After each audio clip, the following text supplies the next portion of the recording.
दशा माता की कथा। दशा माता हिंदू पंचांग के अनुसार चैत्र मास के कृष्ण पक्ष की 10वीं तिथि को इस दशा माता का व्रत किया जाता है और इस दिन 13 मार्च 2026 को ये पड़ा है।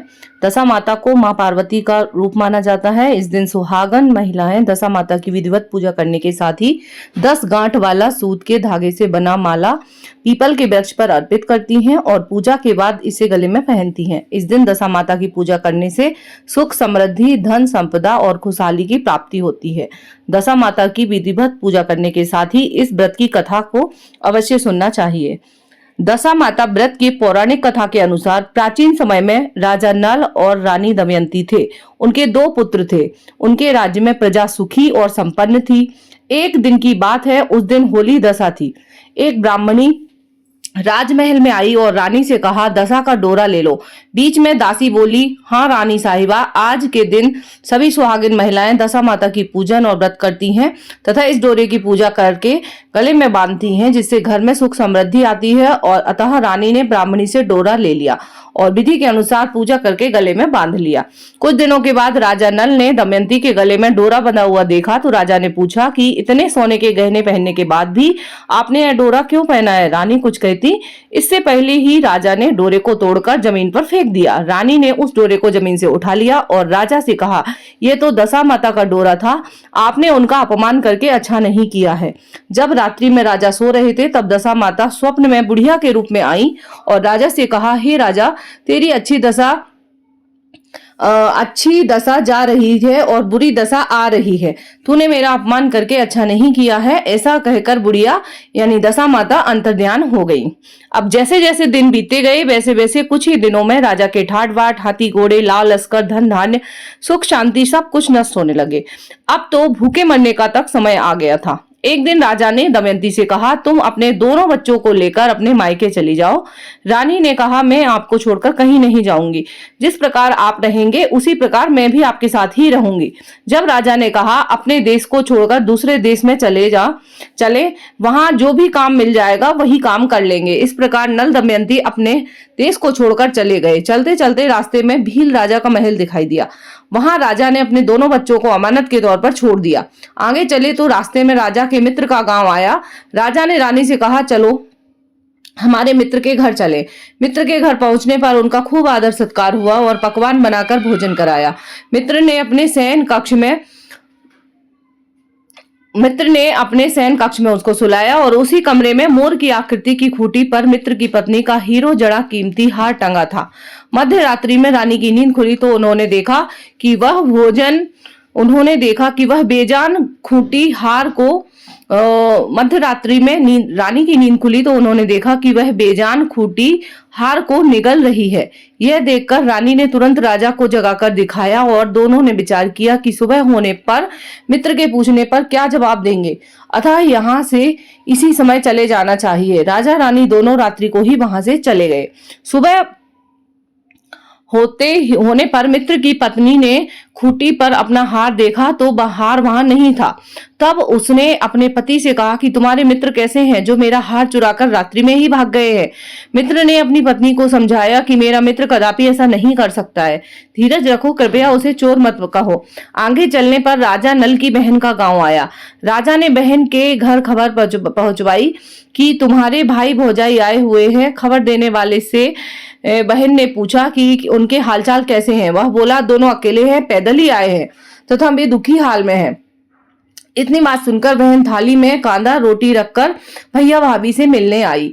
राजा ने तो अपने हिस्से का खा लिया परंतु रानी ने जमीन में गाड़ दिया। चलते चलते एक नदी मिली। राजा ने नदी में से मछलियां निकालकर रानी से कहा, तुम इन मछलियों को भूंजो, मैं गांव में से परोसा लेकर आता हूँ।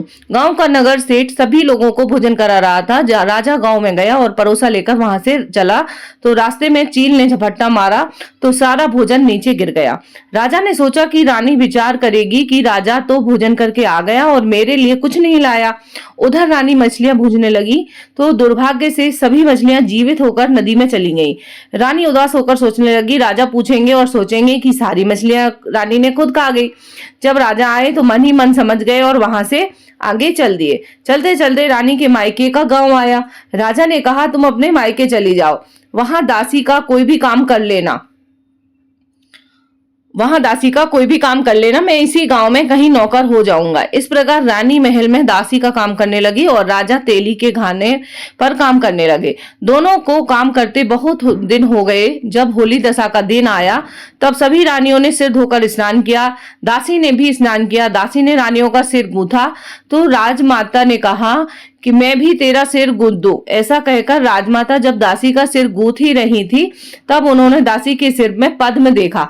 यह देखकर राजमाता की आंखें भर आईं और उनकी आंखों से आंसू की बूंदें गिरी। आंसू जब दासी की पीठ पर गिरे तो दासी ने पूछा, आप क्यों रो रही हैं? राजमाता ने कहा, तेरे जैसी मेरी भी बेटी है जिसके सिर में भी पद्म था, तेरे सिर में भी पद्म है। यह देखकर मुझे उसकी याद आ गई।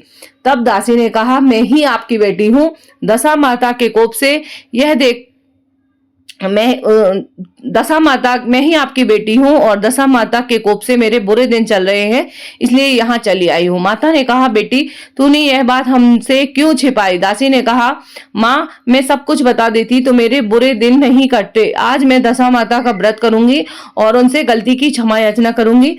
अब तो राजमाता ने बेटी से पूछा, हमारी जमाई राजा कहाँ है? बेटी बोली, वे इसी गाँव में किसी तेली के घर काम कर रहे हैं। अब गाँव में उनकी खोज कराई गई और उन्हें महल में लेकर आए। जमाई राजा को स्नान कराया गया, नए वस्त्र पहनाए गए और पकवान बनाकर उन्हें भोजन कराया गया। अब दशा माता के आशीर्वाद से राजा नल और दमयंती के अच्छे दिन लौट आए और कुछ दिन वहीं बिताने के बाद अपने राज्य को जाने को कहा। दमयंती के पिता ने खूब सारा धन, लाव, लश्कर, हाथी, घोड़े आदि देकर बेटी और जमाई को विदा किया। रास्ते में वही जगह आई जहां रानी ने मछलियों को भूना था और राजा के हाथ से चील ने झपट्टा मार के भोजन जमीन पर आ गिरा था। तब राजा ने कहा, तुमने सोचा होगा कि मैंने अकेले भोजन कर लिया होगा, परंतु चील ने झपट्टा मारकर गिरा दिया था। अब रानी ने कहा, आपने सोचा होगा कि मैंने मछलियां भूनकर अकेले खा ली होंगी, परंतु वे तो जीवित होकर नदी में चली गई थी। चलते चलते अब राजा की बहन का गांव आया। राजा ने बहन के यहाँ खबर भेजी। खबर देने वाले से पूछा कि उनके हालचाल कैसे हैं, तो उसने बताया कि अब वे बहुत अच्छी दशा में हैं और उनके साथ हाथी, घोड़े, लाव, लश्कर है। यह सुनकर राजा की बहन मोतियों की थाल सजाकर लाई। तभी दमयंती ने धरती माता से प्रार्थना की और कहा, माँ आज मेरी अमानत मुझे वापस दे दो। यह कहकर उस जगह को खोदा और कांदा रोटी जहां पे कांदा रोटी उन्होंने गाड़ दिया था। खोदने पर रोटी तो सोने की और कांदा चांदी का हो गया। ये दोनों चीजें बहन की थाली में डाल दी और आगे चलने की तैयारी करने लगे। वहां से चलकर राजा अपने मित्र के घर पहुंचे। मित्र ने उनका पहले से ही के समान ही खूब आदर सत्कार और सम्मान किया। रात्रि विश्राम के लिए उन्हें उसी शयन कक्ष में सुलाया। मोरनी वाली खूंटी के हार निकल जाने की वाली बात से नींद नहीं आई। आधी रात के समय वही जो मोरनी वाली खूंटी हार उगलने लगी तो राजा ने अपने मित्र को जगाया और तथा रानी ने मित्र की पत्नी को जगाकर दिखाया, आपका हार तो इसने निगल लिया था। आपने सोचा होगा कि हार हमने चुरा लिया था। तो जब बुरे दिन होते हैं तो सब कुछ बुरा होता है, भले ही आपकी गलती ना हो। दूसरे दिन इसी तरह राजा के साथ हो रहा था और जब अच्छा हुआ तो सब कुछ अच्छा होने लगा दशा माता की कृपा से।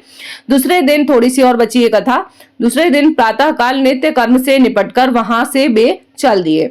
वे भील राजा के यहाँ पहुंचे और अपने पुत्रों को मांगा तो भील राजा ने देने से मना कर दिया। गांव के लोगों ने उन बच्चों को वापस दिलाया। नल दमयंती अपने बच्चों को लेकर अपनी राजधानी के निकट पहुंचे तो नगरवासियों ने लाव लश्कर के साथ उन्हें आते हुए देखा। दूसरे दिन प्रातःकाल नित्य कर्म से निपटकर वहां से वे चल दिए। वे भील राजा के यहाँ पहुंचे और ये हम पढ़ चुके हैं। भील राजा के यहाँ पहुंचे और उन्होंने देने से मना कर दिया। गांव के लोगों ने बच्चों को वापस दिलाया। नल दमयंती अपने बच्चों को लेकर अपनी राजधानी के निकट पहुंचे तो नगरवासियों ने लाव लश्कर के साथ उन्हें आते हुए देखा। सभी ने बहुत प्रसन्न होकर उनका स्वागत किया तथा गाजे बाजे के साथ उन्हें महल पहुंचाया। राजा का पहले जैसा ठाटबाट हो गया। राजा नल दमयंती पर दशा माता ने पहले कोप किया, ऐसी किसी पर मत करना और बाद में जैसी कृपा करी वैसी सब पर कृपा करना। हे दशा माता, आपकी जय हो।